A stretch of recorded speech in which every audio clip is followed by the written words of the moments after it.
მოგესალმებით, ეთერშია ტელეკომპანია მეგატივის შუადღის სტუდია. მე სიამოვნებით წარმოგიდგენთ დღევანდელი გადაცემის სტუმრებს, ხოლო თემა თუ რაზეც უნდა ვისაუბროთ, ამას უახლოეს ხანში შეიტყობთ. დიახ, მოგესალმებით ძვირფასო სტუმრებო, მადლობა რომ დღეს ჩვენი გადაცემის სტუმრები ბრძანდებით.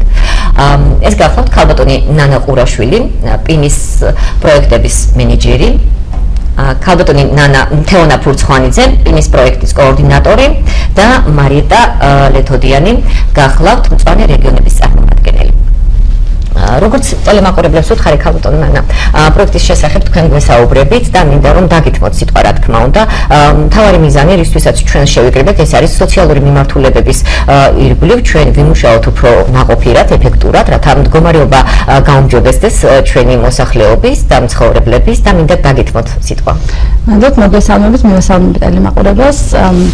ჩვენი პროექტის, სოციალური პროექტის დონორები არიან ჩეხეთის საგარეო საქმეთა სამინისტრო და ევროკავშირი. ჩეხური ორგანიზაცია პინი საქართველოში უკვე 10 წელზე მეტია მუშაობს. მთელი საქართველოს მასშტაბით არაერთი საინტერესო პროექტი გვაქვს განხორციელებული და ეს ერთგვარად არის გაგრძელება იმ მრავალწლიანი საქმიანობისა, რასაც ჩეხური ორგანიზაცია საქართველოში ახორციელებს. კონკრეტულად სოციალური პროექტის მიზანი არის სოციალური სერვისების მომსახურების სისტემის გაუმჯობესება ადგილობრივ დონეზე საქართველოში და ის 4 მუნიციპალიტეტში მიმდინარეობს. ეს არის ტყიბული, ხონი, ზუგდიდი და გორი. ამ მუნიციპალიტეტებში ჩვენ გვყავს 4 სამიზნე ორგანიზაცია. ეს არის ფონდი სოხუმი, ტყიბულის რაიონის განვითარების ფონდი, ასოციაცია თანაზიარი და ასევე ცენტრი აფხაზეთი. პარტნიორი ოფიციალური პროექტის არის საქართველოს სტრატეგიული კვლევებისა და განვითარების ცენტრი. პროექტის ფარგლებში 4 მუნიციპალიტეტში 2016 წლის იანვრიდან მოყოლებული ხორციელდება სხვადასხვა აქტივობები. ერთ-ერთი უმთავრესი მიმდინარეობა პროექტის არის მრჩეველთა საბჭოს ჩამოყალიბება. ეს არის ვიდრე მრჩეველთა საბჭოებზე ვისაუბრებთ, შეგიძლიათ მითხრათ რა პრინციპით შეირჩა ეს 4 რაიონი? ეს 4 რაიონი შეირჩა მოწყობილობის ხარისხის მიხედვით. ჩვენი ორგანიზაცია დიდი ხანია უკვე მუშაობს იმერეთის რეგიონში და იმერეთის რეგიონი ჩვენთვის არის ერთგვარად პრიორიტეტული მიმართულება, მაგრამ ასევე ზუგდიდის და გორის მუნიციპალიტეტები, სადაც არის დევნილთა მაღალი კონცენტრაცია, სადაც მოწყობილობის დონე და სოციალური პრობლემები არის უფრო მწვავედ წარმოჩენილი ვიდრე სხვა მუნიციპალიტეტებში, ასევე გადავწყვიტეთ ჩაგვერთო ამ პროექტში და ეს იყო ერთგვარად ასევე დიდ და მცირე მუნიციპალიტეტებს შორის საუკეთესო პრაქტიკის გაზიარების შესაძლებლობა. ასევე ჩვენ მივიღებთ მხედველობაში სამიზნე ორგანიზაციების გამოცდილება, იმ ორგანიზაციების, რომელიც დიდი ხანია მუშაობენ სოციალურ სექტორში, აქვთ არაერთი მნიშვნელოვანი პროექტი განხორციელებული და საბოლოო ჯამში მოხდა სწორედ 3 რეგიონის, ამ შემთხვევაში იმერეთის, სამეგრელოსა და შიდა ქართლის შერჩევა შესაბამისი მუნიციპალიტეტებით. როგორც გითხარით, მთავარი მიზანი პროექტის არის სოციალური მომსახურების სისტემის გაუმჯობესება და რას გულისხმობს ეს. სამწუხაროდ დღესდღეობით საქართველოში ადგილობრივ დონეზე სოციალური მომსახურების სისტემა ძირთად ეფუძნება ერთჯერად ფულად გასაცემელს. ეს არის უკვე მრავალწლიანი პრაქტიკა. სამწუხაროდ არ არის სისტემური მიდგომა სოციალური მომსახურების მიმართ. მიუხედავად იმისა, რომ სახელმწიფო ძალიან დიდ თანხას ხარჯავს ზოგადად სოციალურ მომსახურებაზე და დაგეზუსტებთ, ეს არის მილიარდ ლარზე მეტი, ანუ ფაქტიურად ყოველი მესამე ლარი ჩვენს ქვეყანაში იხარჯება სოციალური მომსახურებისთვის. ამაში შედის როგორც პენსიები, სოციალური შემწეობები სხვადასხვა კატეგორიის ჯგუფებისთვის, მაგრამ ადგილობრივ დონეზე სამწუხაროდ ვერ დამკვიდრდა ჯერ კიდევ სერვისების მიწოდების პრაქტიკა, რასაც არაერთი ობიექტური მიზეზი გააჩნია. ამიტომ ჩვენ ვცდილობთ პროექტის ფარგლებში სწორედ გრძელვადიანი სერვისების დანერგვას შევუწყოთ ხელი, რაც საბოლოო ჯამში რაც უფრო გრძელვადიან პერსპექტივაში მაინც გაუმჯობესებს მოწყობილ ჯგუფების მდგომარეობას. და ადგილობრივ დონეზე მესამე სექტორი არის დაინტერესებული ამ თემატიკით. რა თქმა უნდა, მესამე სექტორი არის სწორედ ის სექტორი, რომელსაც შეუძლია რეალურად გაუზიაროს თავისი გამოცდილება სახელმწიფოს და უფრო მეტიც შეეხიდოს მას ამ ასე თუ ისე იოლ მისიაში. იმის მიუხედავად, რამდენი თანხა იხარჯება სახელმწიფოს მიმართ, ეს თემა სულ უფრო და უფრო აქტუალური ხდება, რადგან მოგეხსენებათ, ქვეყანაში სოციალური ფონი არის ძალიან მძიმე. არაერთი კატეგორია ადამიანების ჯერ კიდევ საჭიროებენ მნიშვნელოვან მხარდაჭერას სახელმწიფოსგან და თუ ადგილობრივ დონეზეც არ იქნა სათანადო სისტემები დანერგილი, მხოლოდ ჯანდაცვის და სოციალური მომსახურების სამინისტრო ვერ შეძლებს გაწუდეს იმ უაღრესად დიდ რაოდენობას ბენეფიციარებს, რაც სამწუხაროდ ჩვენს ქვეყანაში არის. ამიტომ მნიშვნელოვანია, რომ მუნიციპალიტეტები ნაბიჯ-ნაბიჯ გადავიდეს ერთჯერადი ფულადი დახმარებიდან სერვისების მიწოდების სისტემაზე. სერვისებში იგულისხმება ისეთი მომსახურება, რაც ადრე თუ გვიან გააუმჯობესებს ამ ადამიანების მდგომარეობას და მუდმივად ყოველ წელს ერთ და იგივე ადამიანებს არ მოუწევთ განცხადებების წერა 100 ლარიანი დახმარებების მისაღებად, რაც დამერწმუნდეთ 100 ლარიანი დახმარება წელიწადში ერთხელ ვერ აუმჯობესებს ადამიანის მდგომარეობას.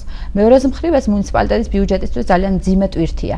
ამიტომ მნიშვნელოვანია, რომ მაქსიმალურად ეფექტურად იყოს დაგეგმილი ბიუჯეტი და პროგრამები ისე, რომ მან მოუტანოს სარგებელი მოსახლეობას იმ ფონზე, როდესაც საკმაოდ დიდი წილი მუნიციპალიტეტის ბიუჯეტის არის სოციალური. და საამისოდ რა აქტივობები განახორციელეთ? შევადღმშვიდობის მოგესალმებით ქალბატონ ნანა, მივესალმებით თქვენს მსმენელსა და მაყურებელს. მადლობას გიხდით მოწვევისათვის. ჩვენი პროექტი დაიწყო 2016 წელს და მინდა გითხრათ, რომ საკმაოდ დატვირთული იყო აქტივობებით. მარტის თვეში გაფორმდა ურთიერთთანამშრომლობის და ურთიერთგაგების მემორანდუმი ჩვენ სამიზნე მუნიციპალიტეტების გამგეობებთან. კიდევ ერთხელ გავიმეორებ, ვინც ახლა შემოგვიერთდა მათთვის, ხონის, ზუგდიდის, გორისა და ტყიბულის მუნიციპალიტეტის გამგებლებთან და ამასთანავე ჩამოყალიბდა მრჩეველთა საბჭოები. მრჩეველთა საბჭო ეს არის ძალიან კარგი მაგალითი და მექანიზმი იმისა, თუ როგორ უნდა მოხდეს სამთავრობო და არასამთავრობო სექტორის ჩართულობით კონკრეტული გადაწყვეტილებების მიღება, რომლებიც საბოლოო ჯამში გააუმჯობესებს მოქალაქეების მდგომარეობას და გარკვეულ სიკეთეს მოუტანს მათ. მრჩეველთა საბჭოები არის საკმაოდ წარმომადგენლობითი.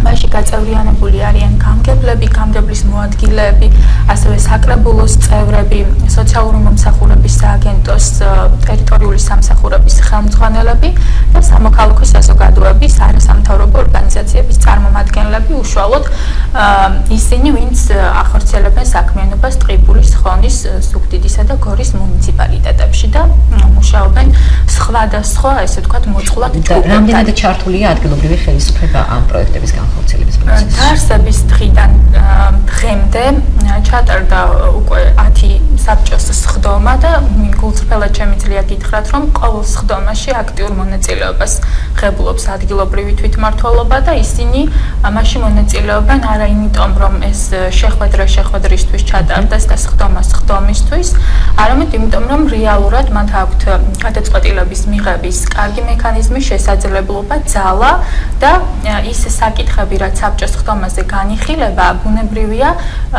ყოველთვის მიდის იქამდე, რომ ერთობლივ კონსენსუსი იქნეს მიღწეული და რეალურად სარგებელი მოუტანოთ მოსახლეობას. ამის კონკრეტული მაგალითები არსებობს და ჩვენ გვაქვს კონკრეტული შედეგები, უკვე ფაქტობრივად მეორე წელი დაიწყო, რაც სოციალურ პროექტს პინი ახორციელებს. ესენი გახლავთ ორი უმნიშვნელოვანესი დოკუმენტი.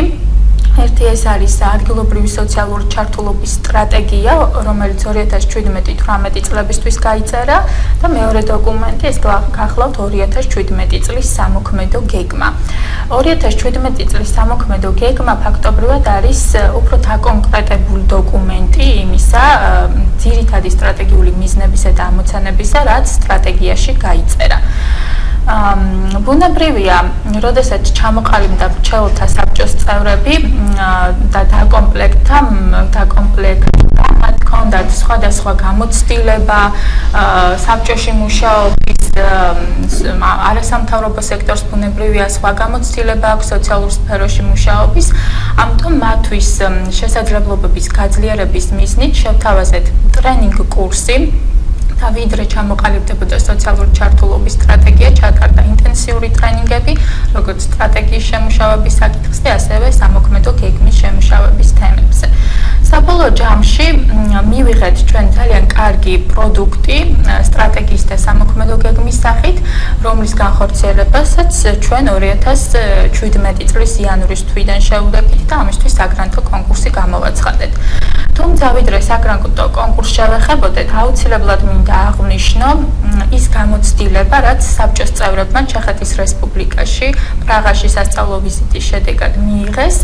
10 დღიანი ვიზიტი პრაღაში იყო იმის უდავო დადასტურება და მოწმობა, რომ მრჩეველთა საბჭოს წევრებმა მიიღეს უზარმაზარი გამოცდილება, გაეცნენ ჩეხურ პრაქტიკას სოციალური მომსახურების სფეროში, ნახეს კონკრეტული სერვისები და პროგრამები, რაც ხორციელდება შეზღუდული შესაძლებლობის მქონე ადამიანებისთვის, ასევე ბავშვებისთვის, ხანდაზმულებისთვის და სხვადასხვა ჯგუფებისთვის, რომლებიც საჭიროებენ მხარდაჭერას სახელმწიფოსაგან. თემას დიდი მადლობა. მე მინდა მარიეტას ვკითხო ამ საბჭოების მუშაობის შესახებ, რამდენად ეფექტური და ნაყოფიერი აღმოჩნდა იგი თქვენს რეალობაში? ძალიან ეფექტური და ნაყოფიერი აღმოჩნდა, გამომდინარე იქედან, რომ ფაქტიურად 4 პროექტი დაფინანსდა ხონის მუნიციპალიტეტში და ეს არის ძალიან მნიშვნელოვანი. აქედან 3 შეეხება საბავშვო ბაღებს, ერთი არის სოციალური სამრეცხაო. რომ არა მრჩეველთა საბჭო, რომ არა ორგანიზაცია პინი, ფაქტიურად ეს პროექტები ვერ განხორციელდებოდა და დამატებითი სარგებელი მუნიციპალიტეტში ვერ იქნებოდა. მადლობა. ანუ კონკურსი ახსენეთ და საგრანტო კონკურსი ძალიან მნიშვნელოვანია. ანუ ადამიანებს უნდა ჰქონდეთ განცდა იმისა, რომ ღირსეულები შეირჩევიან და სწორედ ისინი, რომლებიც მათ საჭიროებას იცნობენ. ფიქრობთ თუ არა, რომ ეს კონკურსი იყო ღია, ხელმისაწვდომი ყველასთვის და კრიტერიუმები, რომლითაც გამარჯვებულები გამოვლიდნენ? ეხლა ჩვენ ამ შეკითხვისთვის ძალიან დიდი ხანია საგრანტო კომპონენტი ჩვენს პროექტებში გვაქვს აქტიურად გამოყენებული და საკმაოდ კარგად გამოწვეული, ასე ვთქვათ, მეთოდოლოგია გვაქვს საგრანტო კონკურსში გამარჯვებულთა შერჩევისა. თავიდან მინდა აღინიშნოს, რომ პროცესი იყო სრულად ღია ყველა დაინტერესებული მხარისთვის.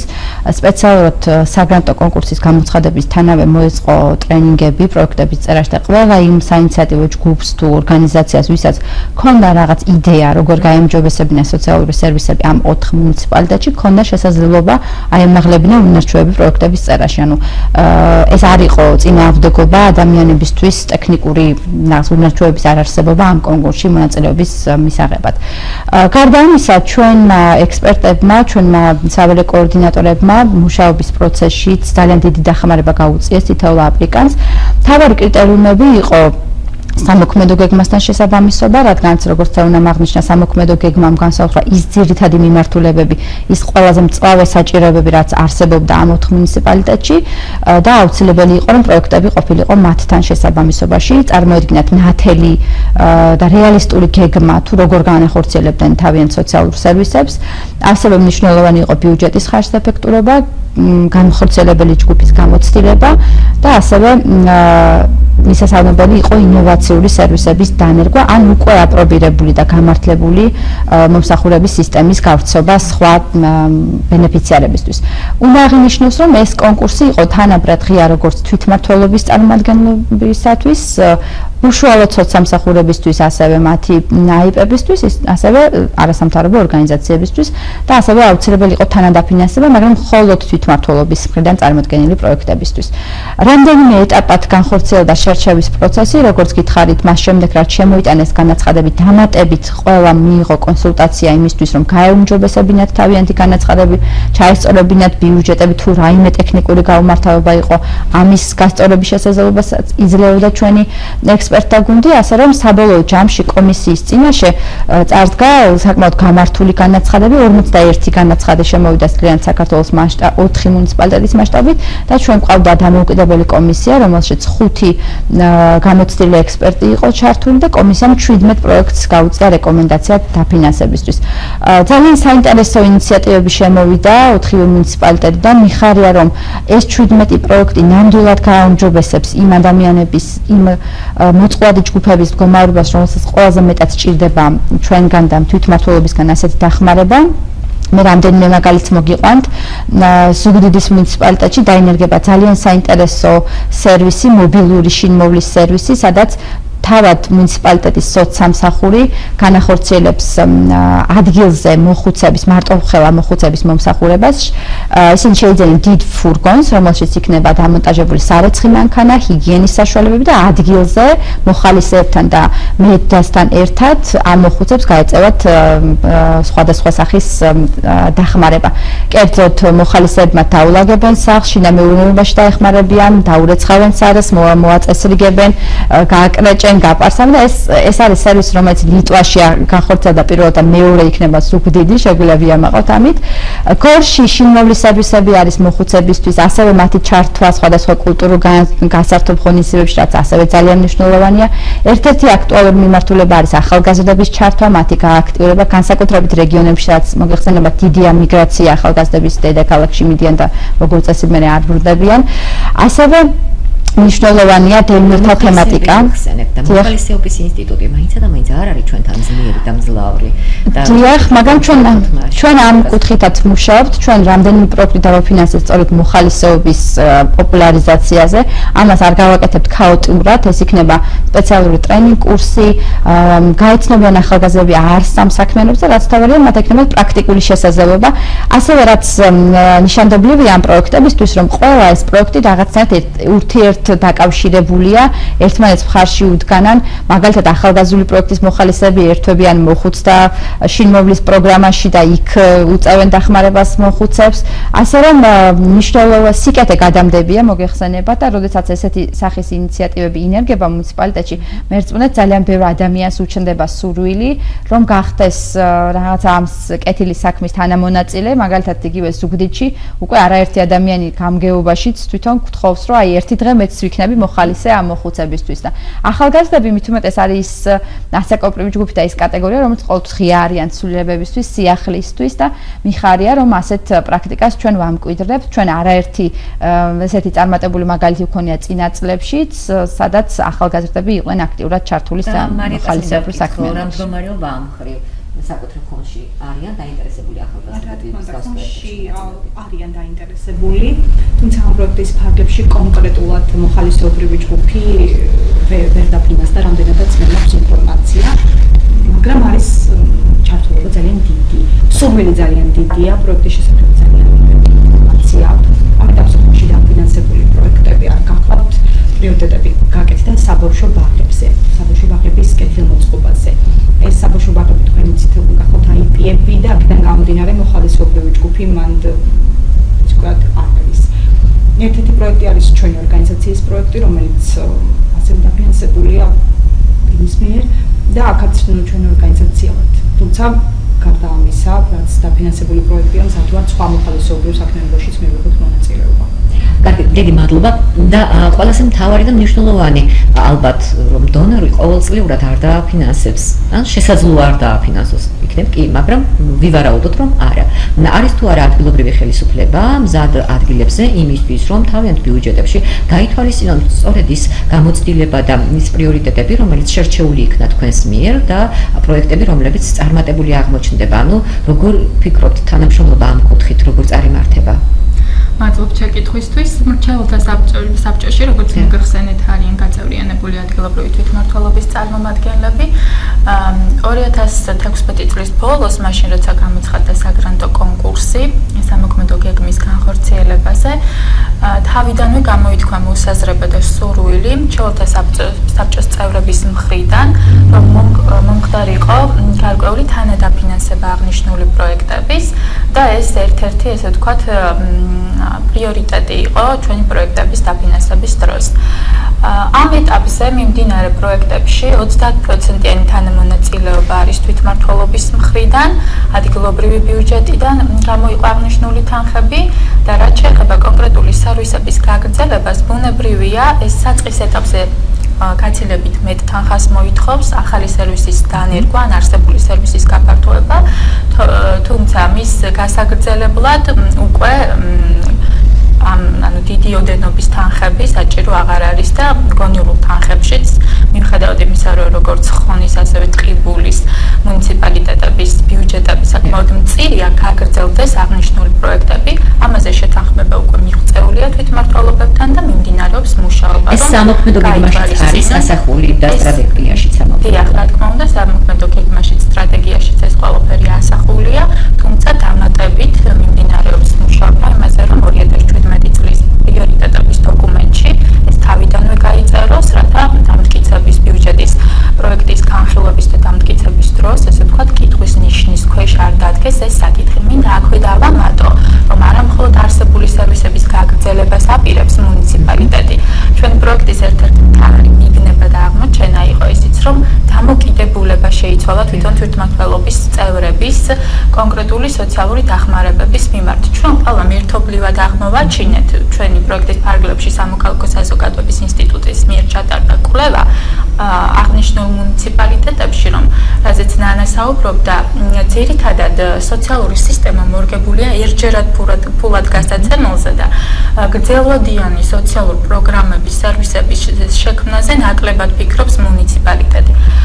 ძირითადად პროგრამები იგეგმება შემოსული განცხადებებში გაჟღერებული საჭიროებების მიხედვით და ამიტომ გვაქვს ის პრაქტიკა რეალურად, რაც დღესდღეობით არსებობს. საუბრობდი იმაზე, რომ მუნიციპალიტეტს აქვს სურვილი არა მხოლოდ არსებული სერვისები გააგრძელოს, არამედ ახალი სერვისების შექმნას და ხელი შეუწყოს ამ ყველაფრის განხორციელებას. საჭირო და საშუალო საქმეა გეთანხმებით.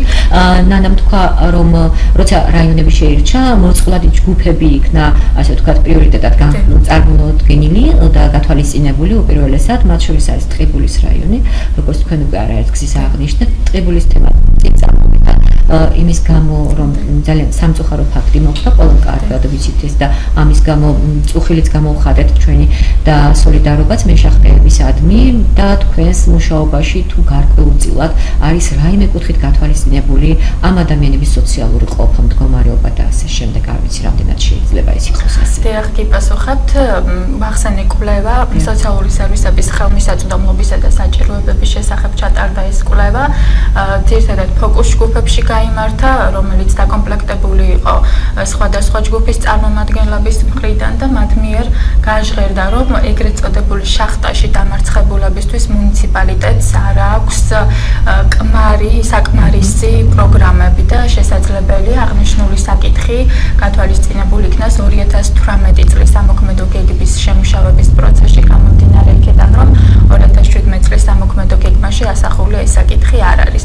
თუმცა სტრატეგიული მიმართულებების კუთხით ეს არის ერთ-ერთი მტკივნეული მართლაც და მნიშვნელოვანი საკითხი.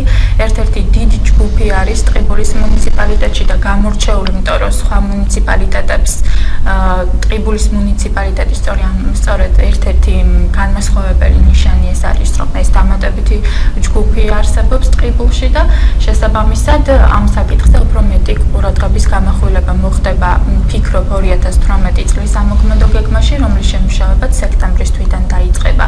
თუმცა კიდევ ერთხელ ვიმეორებ, როგორც საბჭოს ხდომებზე, ასევე ჩვენს კვლევაში ეს საკითხი იყო ხაზგასმული და აღნიშნული ფოკუს ჯგუფის წევრების მხრიდან. ნანა, მინდა კიდევ ერთხელ მეთოდოლოგიაზე ვისაუბროთ და სამომავლო გეგმებზე, ანუ რას გეგმავთ? ეხლა ჩვენ უახლოესი მიზნები არის ამ 17 დაფინანსებული პროექტის წარმატებით განხორციელება.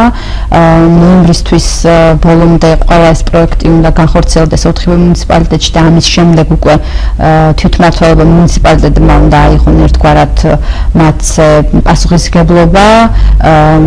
ნაწილობრივ ეს შეიძლება იყოს გათვალისწინებული ბიუჯეტში 2018 წლისთვის.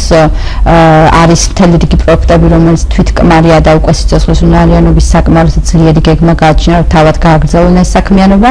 ამიტომ ვფიქრობ, ეს 17 პროექტი უკვე ძალიან მნიშვნელოვან წვლილს შეიტანს სოციალური ფონის გაუმჯობესებაში ამ 4 მუნიციპალიტეტში და რაც ძალიან მნიშვნელოვანია დამოკიდებულების ცვლილებაში სოციალური სერვისების მიმართ.